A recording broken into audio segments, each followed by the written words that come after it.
Fala minha turma, tudo bem? Tudo beleza? Tudo bacaninha com vocês aí, gente? Tudo bem? Que coisa boa, né? Tô chegando por aqui, mais um vídeo no nosso canal, né? Para trazer aí informações de seleção brasileira, a gente falar aí da preparação da seleção para o jogo de amanhã, né? Amanhã já começa aí as quartas de final para o futebol brasileiro, para a seleção do Brasil. Brasil que joga às 12 horas, né? Meio-dia, contra a seleção da Croácia. E a gente vai falar do último treinamento que aconteceu aí da seleção brasileira nesta quinta-feira. E uma possível escalação, né? Escalação do Brasil aí, a provável escalação da seleção brasileira para o confronto de amanhã contra a seleção da Croácia. Falaremos também, vamos dar um giro, né? Já que esses dias nós não tivemos aí jogos da Copa do Mundo, vamos dar um giro de informações pelo seu clube do coração. Saber aí das movimentações, né? Até porque os clubes estão realmente se movimentando, né? Para fazer aí um ano de 2023 melhor. Claro, aqueles clubes que não fizeram um ano de 2022 bom, tentam, né, no ano de 2023 fazer um ano melhor aí e dar, né, alegria ao seu torcedor. A gente vai saber das novidades, vou passar para você o que está acontecendo. Quem está chegando, de repente, quem está saindo aí do seu clube do coração, a gente vai trazer esse videozão aqui para você, tá bom? Depois então da nossa vinheta a gente volta com o nosso vídeo e as informações. Olha a vinheta aí, gente.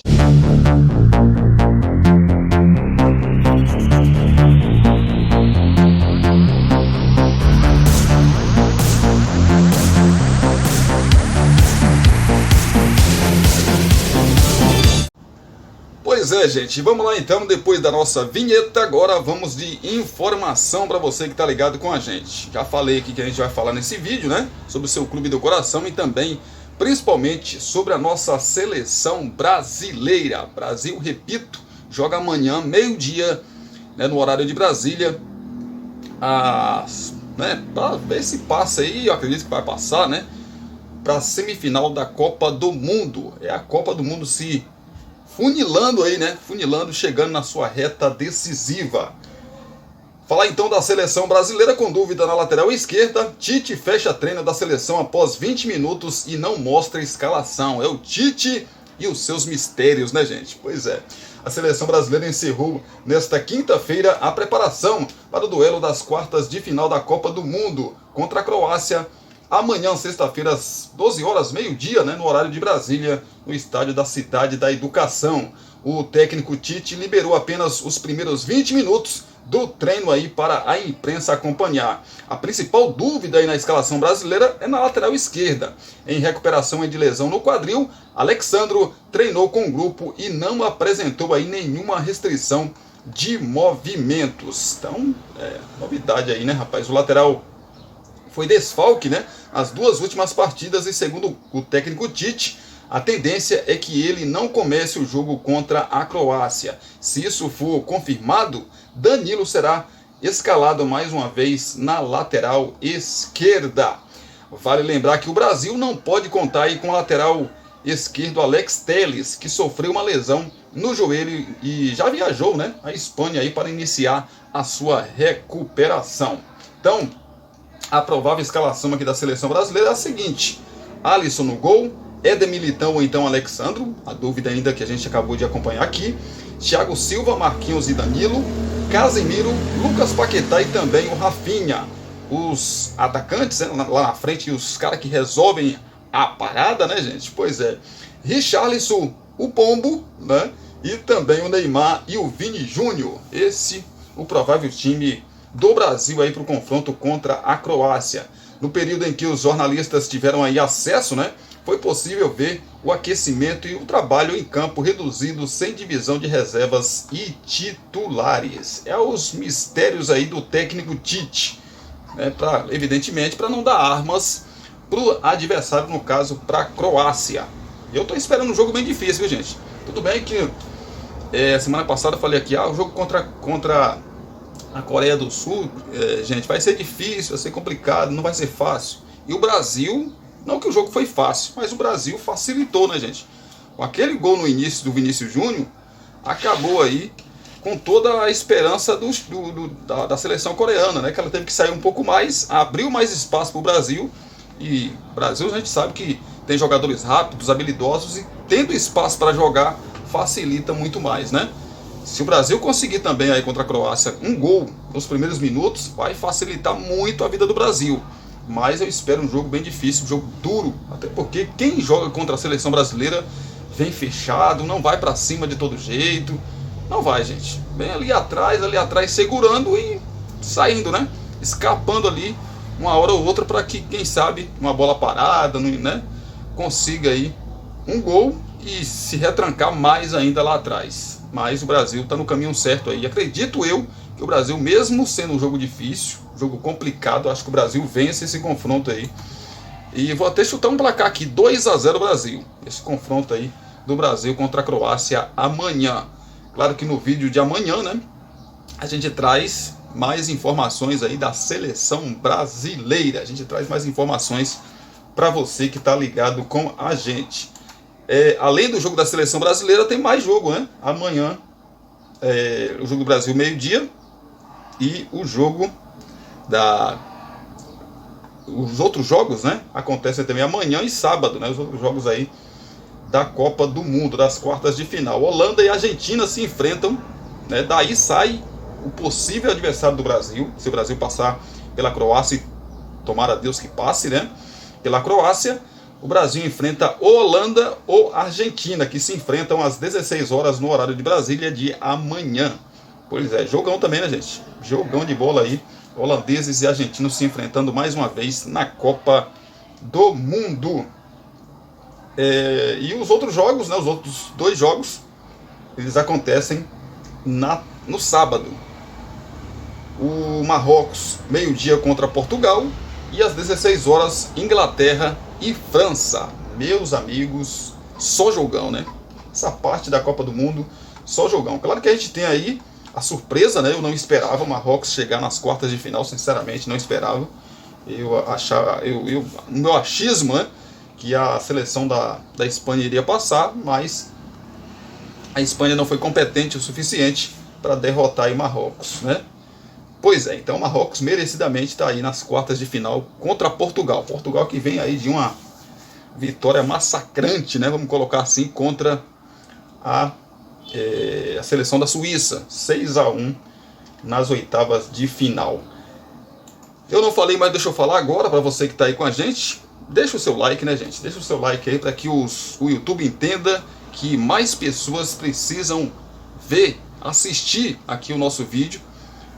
E, como já estou dizendo, mais pessoas possam aí ter informação, se manter muito bem informado. Tem aqui embaixo também, para você se inscrever no canal, tem lá as opções, né?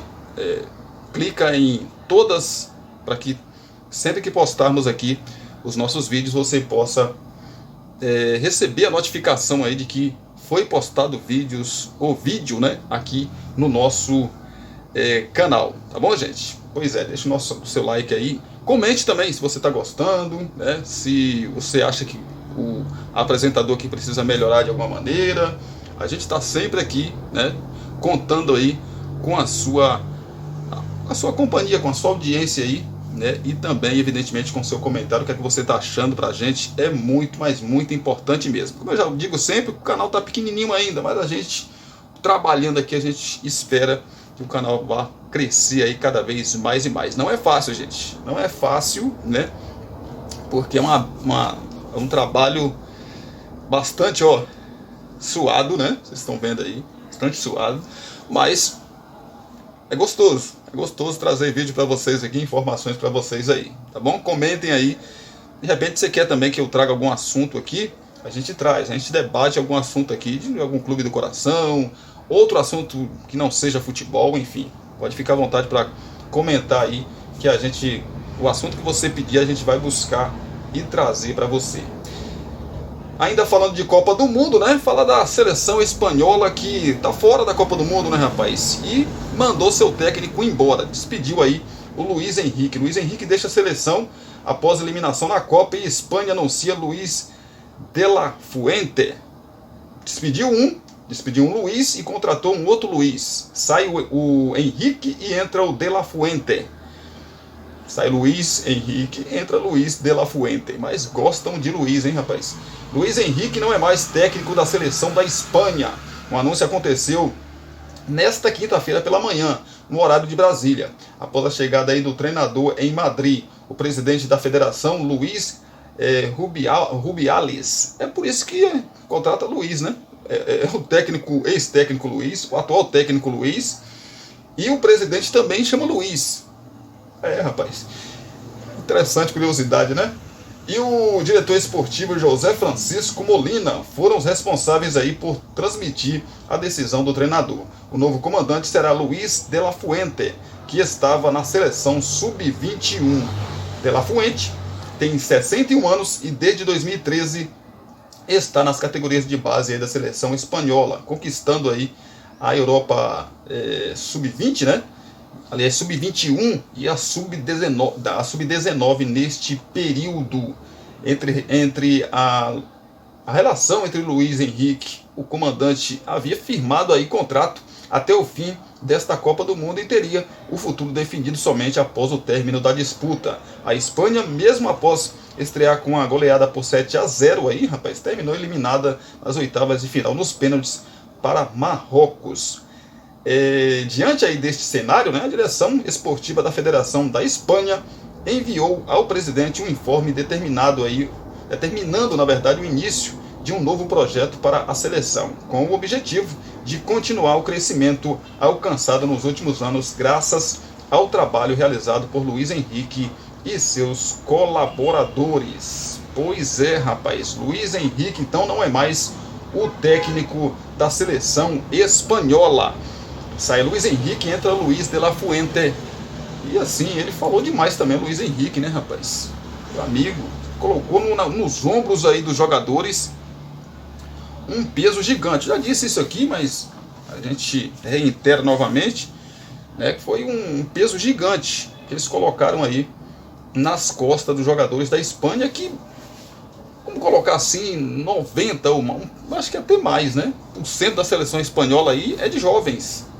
Não tem costas largas ainda, né? Tudo bem que a gente está falando aqui de uma seleção espanhola, jogadores que jogam em grandes clubes do futebol mundial, né? Mas mesmo assim, gente, uma Copa do Mundo sente. Você fala, a minha seleção joga o melhor futebol do mundo. E aí é aquela coisa de você falar esse tipo de coisa e você tem que provar sempre, né? Quando você acabar escorregando aí na casca da banana, como aconteceu da seleção espanhola ser eliminada pela seleção de Marrocos, aí a crítica vem sem dúvida nenhuma. Vamos seguir o nosso vídeo, vamos dar um pulo no mercadão da bola, né, rapaz? Saber o que está acontecendo aí com o seu clube do coração. Vou começar aqui pelo Peixe, pelo Santos. Santos que anuncia aí a contratação do atacante Mendonça, que estava no Ceará, que foi rebaixado para a segunda divisão do Campeonato Brasileiro. O Santos anunciou nesta quinta-feira a contratação do atacante Steven Mendonça, que estava no Ceará. O jogador colombiano, de 30 anos, assinou o contrato aí de 3 anos com o Peixe. Os valores envolvidos aí na transação foram mantidos em sigilo. O nome do atacante já havia sido aprovado pelo coordenador de futebol Paulo Roberto Falcão e pelo técnico Odair Hellmann. A negociação foi conduzida pelo presidente Andrés Rueda, que deu boas-vindas ao reforço. Estamos compondo aí um elenco forte, somando experiência para realizar uma boa temporada. Estamos trabalhando para ter um grupo que dê alegrias à nossa torcida. Ontem anunciamos o Messias e hoje o Mendonça, ambos aí do Ceará, né, rapaz? Sejam bem-vindos, afirmou aí o mandatário do Peixe. Com passagem pelo rival Corinthians, Mendonça foi um dos destaques do Ceará nesta temporada. Apesar aí do rebaixamento do Vozão para a Série B do Brasileirão, o atacante terminou o ano em alta. Em 2022, o colombiano disputou 50 partidas e marcou 20 gols, além de 3 assistências. Para mim é uma boa contratação aí do Peixe, rapaz, né? Para mim é uma boa contratação do Peixe aí para a temporada 2023. Mendonça é um jogador que não é nenhum craque, não é, mas é um jogador que, para o Santos, que revela muitos garotos, né? Você ter também jogadores que um pouco mais de bagagem, de experiência, é muito bom, né? Então você não pode só ter garotos no time, né? Que uma hora vai pesar a questão da juventude, né? A questão da inexperiência, vamos colocar assim. Tem que ter ali. E Mendonça tem passagens aí pelo Corinthians, né? Apesar do Ceará ter sido rebaixado, fez um bom campeonato, né? Mas não conseguiu. Claro que o jogador sozinho, um jogador só, não vai poder resolver todos os problemas do time, né? E o Ceará acabou sendo rebaixado para a segunda divisão do Campeonato Brasileiro. Boa sorte aí pro Peixe e também pro Steven Mendonça. Falar para você das coisas do Vasco da Gama. Além de Bissoli, Vasco terá reunião por interesse no lateral direito Kelvin do Atlético Paranaense. Pois é, além do atacante Bissoli, o Vasco também terá uma reunião nesta semana para tratar aí sobre o lateral direito Kelvin. Os dois jogadores são do Atlético Paranaense. Depois da liberação do investimento, né? E também de ter os nomes aprovados juntos a 777 Partners, o Vasco vai conversar aí com os empresários dos atletas. Pois é, rapaz, o Atlético sabe, né, do interesse aí nos dois atletas, mas não foi procurado oficialmente pelo Vasco. A situação de Bissoli é vista com bons olhos pela diretoria atleticana, que não vai dificultar uma negociação. Já em relação ao lateral direito Kelvin, a situação é mais complicada. O Furacão sabe da importância do jogador no elenco. Até por isso não tem estipulado aí um valor de venda para abrir negociação com clubes brasileiros. Mas vale ressaltar, nenhum jogador é inegociável. A diretoria atleticana já disse ao GE e também aos seus conselheiros, né, do clube que quer manter os jogadores do elenco e reforçar pontualmente o time. A direção do Furacão ainda avalia que o setor está escasso no mercado, o que valoriza a permanência. O Atlético, inclusive, está apalavrado aí para repatriar o lateral direito Madison, e jogou no clube em 2019 e não renovou com o Santos para 2023.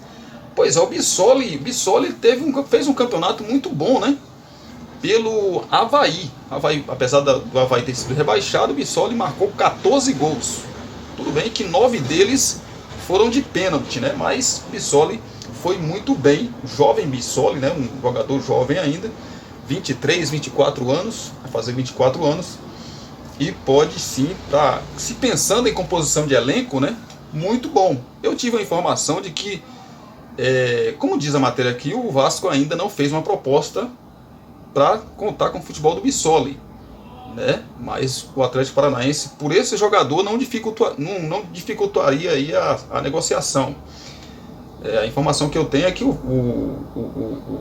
nos bastidores do Vasco ainda não tem toda essa animação aí para contratar o jogador. Está se trabalhando por outros jogadores, inclusive esse Kelvin, realmente o lateral direito. O Vasco corre atrás. É um problema que o Vasco tem já há muito tempo, né? Muito tempo o Vasco não tem um bom lateral direito e vai se correr atrás aí de um lateral. Pode ser o Kelvin, pode ser um outro jogador também, pode ser do futebol internacional para chegar e ser titular, mas o Kelvin está na pauta sim. O Kelvin está na pauta, porque é um dos grandes laterais do futebol brasileiro, né? E o Atlético Paranaense vai fazer de tudo para segurar o jogador aí, sem dúvida nenhuma. Vamos dar um pulinho ali na cidade do Galo, rapaz. Falar do Galo, o Galo que vai virar SAF, né? Mas a SAF do Galo vai ser diferente. O Galo não está querendo vender a sua SAF para um investidor internacional, não. SAF no Atlético Mineiro terá a gestão aí do futebol local, mínimo de 30% do clube e proposta até janeiro. Será que alguém vai aceitar comprar só 30% do futebol do Atlético? Na manhã da última quarta-feira, cerca de 70 conselheiros do Atlético Mineiro foram à sede administrativa, né, tirar aí dúvidas e dar sugestões em relação ao processo da SAF no clube. O Galo irá virar clube-empresa. Conversa aí com um potencial investidor e aguarda a chegada de proposta vinculante. O GE teve acesso aí ao teor da reunião e traz alguns detalhes como a gestão aí do futebol, incorporação, né, ou não, né, de patrimônios e divisão das cotas da SAF. A reunião aí foi conduzida principalmente pelo CEO do Atlético Mineiro e da Arena MRV, o Bruno Mussi, o representante aí do Galo, na condução das conversas com o grupo investidor. O presidente Sérgio Coelho se ausentou aí, pois foi homenageado pela Câmara dos Deputados. Mussi explicou que o cronograma da SAF está da seguinte maneira: janeiro de 2023, concluir as diligências e confirmar os valores da venda da SAF. Fevereiro ou março de 2023, apresentar proposta aí para o Conselho avaliar, no caso aprovação ou não. Haverá outras reuniões ditas como informais aí, que são sem convocação via estatuto, para aproximar o conselheiro do Atlético do processo da SAF. Mas perguntas ficaram sem respostas, ainda uma vez que há itens sob condição confidencial e outros aspectos aí, né, que não foram acertados entre Galo e o investidor. Valores da venda do Galo, rapaz, para virar SAF, e os valores da SAF no Atlético Mineiro ainda não foram traçados pelos dois lados, o do comprador e o do vendedor. Especula-se que 1,6 bilhão por 100% aí do clube e as fatias das ações em valores proporcionais. A informação passada aos conselheiros é que o Atlético Associação será dono de ao menos 30% das ações. Assim, agora entendi. Até para que o Conselho Deliberativo ainda seja um órgão de atuação relevante na organização do clube. É como foi mais ou menos o Vasco. O Vasco vendeu 70% do seu futebol e fica com 30% aí, né? A ideia é vender 50% mais um ao grupo investidor, que será o sócio majoritário. Há um cenário em que os 4 R's fiquem com uma outra fatia, mas só se o conselho fizer a solicitação de acordo aí com os próprios. Pois é, rapaz, a SAF no Galo é diferente, né? É uma SAF diferentona aí do Atlético Mineiro, que quer vender só 51%, mas de repente pode ser convencido a... Tá quente aqui, gente. Pode ser convencido aí a outro valor, né? A outra porcentagem aí. Vamos aguardar para ver o que acontece aí. Mas o certo é que o Galo possivelmente também vai virar SAF. O Galo que tem a maior dívida do futebol brasileiro, né? É o time que mais deve no futebol brasileiro, apesar de ter conquistado em 2021 títulos aí, como Copa do Brasil, Campeonato Mineiro e também o Campeonato Brasileiro, né? O Galo não conquistou nada nessa temporada de 2022 e, né, quando eu digo nada, é assim, de nível nacional, né, gente? Claro que o Galo foi campeão mineiro, mas realmente de nível nacional, pelo time que o Galo montou, não ganhou nada, né? Mas espera aí que o Galo vire realmente SAF, até para dar uma quebrada nessa grande dívida que o Galo tem, né? Falar do Bahia, das coisas do Bahia, rapaz. Contrato chega ao fim e Hugo Rodalega não seguirá no Bahia em 2023. O Bahia que tem técnico novo, né? O atacante colombiano Hugo Rodalega não vai seguir no Bahia em 2023. O contrato do atleta de 37 anos chegou ao fim e não vai ser renovado. Através das redes sociais, o Bahia confirmou a saída de Rodalega, que se despede do clube como artilheiro em 2022 com 13 gols marcados. O segundo semestre aí do colombiano, porém, foi de rendimento ruim e presença constante no banco de reservas. Ao todo, Rodalega disputou 60 jogos desde que chegou ao Bahia em 2021, com 19 gols marcados. Tchau Rodalega, né, rapaz? Rodalega que chegou aí e estreou no Campeonato Brasileiro fazendo logo, se eu não me engano, 4 gols, né? Se não me engano, 4 gols aí numa das vitórias do Bahia, ainda em 2021, se eu não estou equivocado aqui. Pois é, mas Rodalega não é mais jogador do Bahia. Falar do Corinthians, do Timão, sem pressa, Corinthians vasculha mercado em busca de reforços de alto nível para 2023. Com o planejamento aí caminhando na verdade bem para 2023, o Corinthians agora volta suas atenções para a contratação de reforços. Com a Copa do Mundo chegando em sua reta final, o clube vê possibilidade de o mercado aquecer novamente. A diretoria pensa em mais 3 ou 4 atletas. O Timão trata o tema com paciência, não tem pressa e não quer aí contratar qualquer um. É preciso que as características dos jogadores se encaixem com a realidade financeira do clube e no padrão de contratações favorito do presidente Duílio Monteiro Alves, sem custos de transferências. Assim, enquanto reduz a folha salarial com saídas, como as dos meias aí Matheus Vital e Ramiro, o Timão traça um prazo de 2 meses para achar jogadores de alto nível que surjam no mercado, como foi, por exemplo, com o centroavante Yuri Alberto, trazido por empréstimo do Zenit da Rússia, né? E hoje, principal nome do elenco.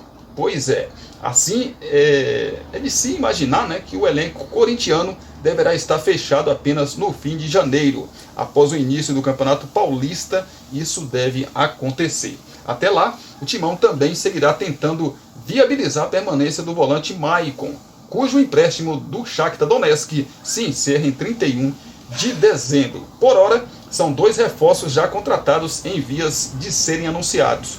O primeiro deles é o atacante Romero, livre no mercado após anunciar o fim de seu contrato com o Cruz Azul do México. Ele chega, portanto, sem custos de transferência para ocupar a vaga aí do lesionado Gustavo Mosquito. O outro reforço é o lateral esquerdo Matheus Bidu, de 23 anos, vindo do Guarani.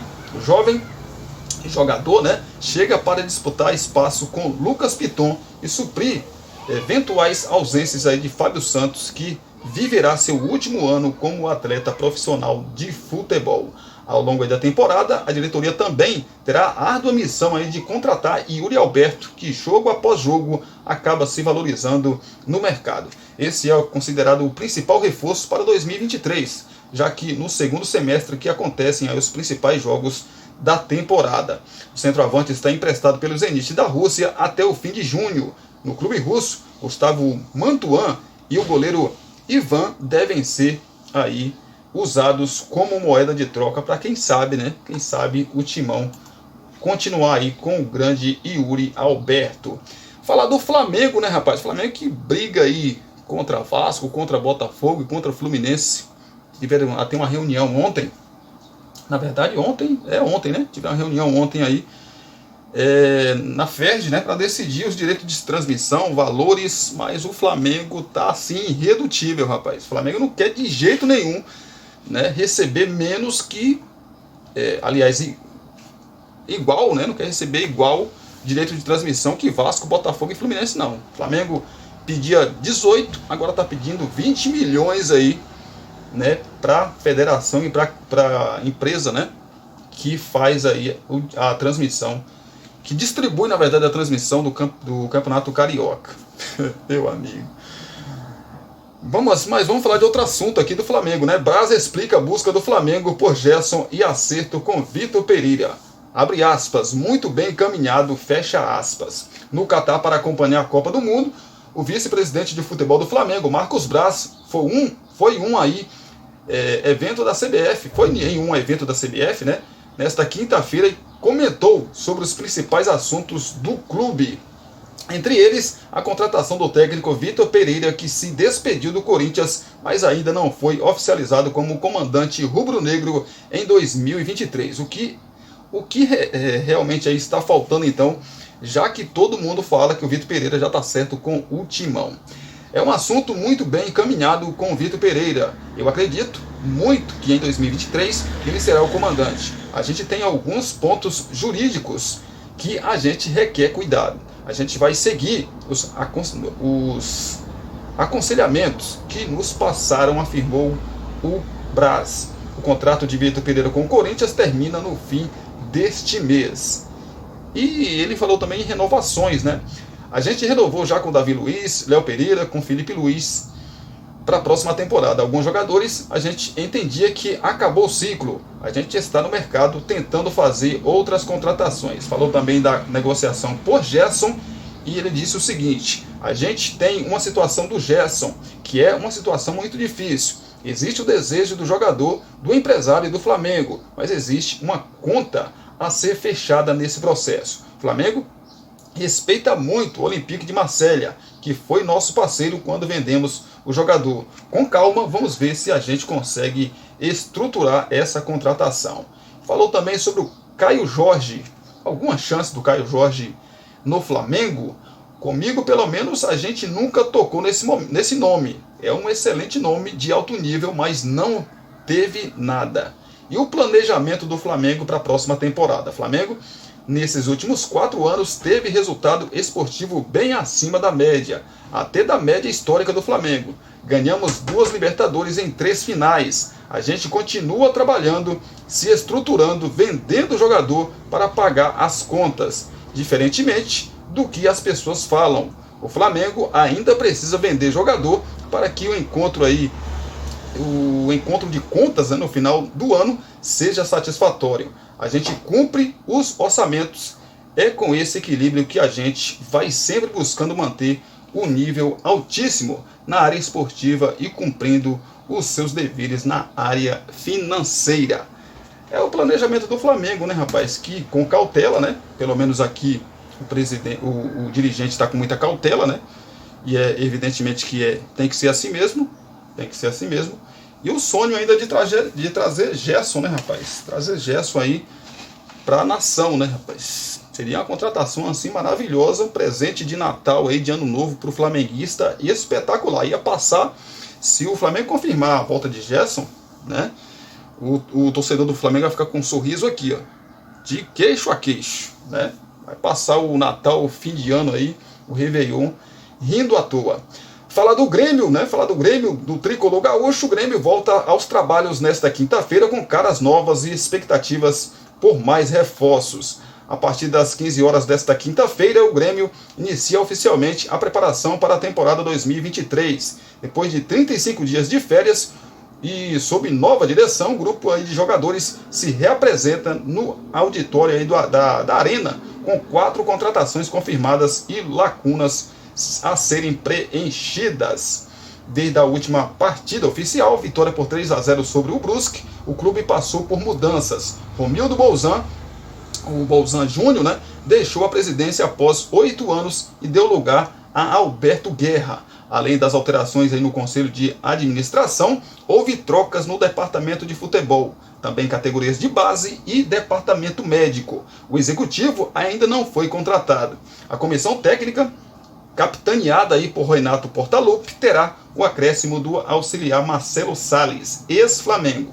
O treinador está em Porto Alegre desde a última terça-feira e tem trabalhado para auxiliar o clube a fechar contratações e dar andamento aí ao projeto de 2023. É o Grêmio, né, rapaz? Aquela coisa que a gente sempre traz aqui e fala para você. Time que vem da Série B do Campeonato Brasileiro, sempre com os pés no chão para fazer um campeonato sem sustos e no ano seguinte, né, brigar por coisas maiores na competição. Claro que o Grêmio é um time grande, a exigência também é muito grande, de já nessa temporada de 2023, temporada que vem, de 2023, né, o Grêmio já brigar por títulos. Mas é muito difícil o Grêmio brigar por títulos. Pode acontecer? Sim, pode acontecer. Né? De repente, você, com a base que, no caso do Grêmio, o Grêmio já tem, traz alguns jogadores, né, da liga, o time começa a jogar bem, começa a ganhar partidas. Copa do Brasil, por exemplo, é um campeonato que dá para se ganhar, porque é um mata-mata, né? Você vai avançando, confiança vai crescendo, e de repente você consegue conquistar. O Grêmio, que é um dos clubes aí que mais conquistou a competição. Vamos trazer mais informação, falar do Internacional, né, rapaz, do seu clube do coração aí. Desejo de Igor Gomes dificulta a troca entre São Paulo e Inter. O Internacional e São Paulo negociam uma possível troca de jogadores, mas o desejo aí de Igor Gomes, alvo dos gaúchos, dificulta o acordo. O meia tem contrato com o São Paulo só até o fim de março. E o Inter topa liberar jogadores aos paulistas para que a saída aí de Igor Gomes seja antecipada já para o início de 2023. Os tricolores querem o atacante David.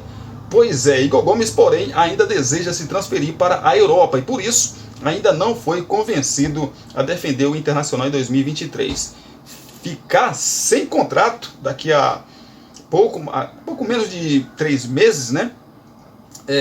Facilitaria aí esse sonho. Falta, porém, pretendentes. O São Paulo sugeriu ao Inter incluir o atacante David no negócio. O atacante teve uma temporada aí ruim no Beira-Rio, com só 2 gols, mas o clube colorado investiu alto nele, 11 milhões de reais no começo do ano. Por isso, admite um empréstimo na expectativa de que ele possa se valorizar novamente. Já o meia São Paulo tem sua saída do Morumbi dada como certa, seja agora ou em março. Pois é, rapaz, será que vai rolar aí essa negociação? Parece que não, né? Porque aquela coisa, né, gente? Se os clubes se ajeitaram, se entenderam, mas o jogador não quer ir, o jogador deseja jogar no futebol europeu, aí não tem jeito, né? Porque quem assina lá, a mão que assina lá o contrato é do jogador. E se ele não quiser assinar o contrato, não tem negócio. Não tem negócio. Falar do Palmeiras, do campeão brasileiro de 2023, com proposta do Real Madrid, Endrick pode ampliar recordes pelo Palmeiras. Endrick tem apenas 16 anos e já possui uma lista de recordes em seu histórico como atleta do Palmeiras. Com a oferta do Real Madrid da Espanha, o atacante pode ampliar seus feitos no clube caso a negociação seja concretizada nos termos especulados. A multa rescisória de Endrick para clubes do exterior é de 60 milhões de euros. O Real conversa aí com o Verdão sobre a negociação que, incluindo aí taxas, né, pode ser fechada em 72 milhões de euros. Uma das causas disso, né, é uma questão aí tributária imposta pela Receita da Espanha. Se a transferência for concretizada nesses valores, Endrick será a venda mais cara da história do Palmeiras, com sobra, superando aí os 32,7 milhões de euros pagos pelo Manchester City para contratar o Gabriel Jesus. Pois é, rapaz, a cotação de euro atual, né, impactaria aí ainda mais para os palmeirenses. Foram cerca de 121 milhões dos ingleses pelo jogador hoje no Arsenal, enquanto os espanhóis poderiam pagar entre 328 milhões e 394 milhões de reais. É o Endrick, né? O Endrick aí que a gente sabe que não tem como segurar, né, gente? O Endrick não tem como segurar mesmo. Palmeiras, torcedor, evidentemente que gostaria de ver o Endrick aí por muito tempo, né, com a camisa do Palmeiras, mas completou 18 anos, parece que o destino vai ser mesmo o Real Madrid, né, gente? O Real Madrid da Espanha aí, o Endrick. Então é isso, gente. Abração para vocês. Obrigado aí pela companhia. Até mais.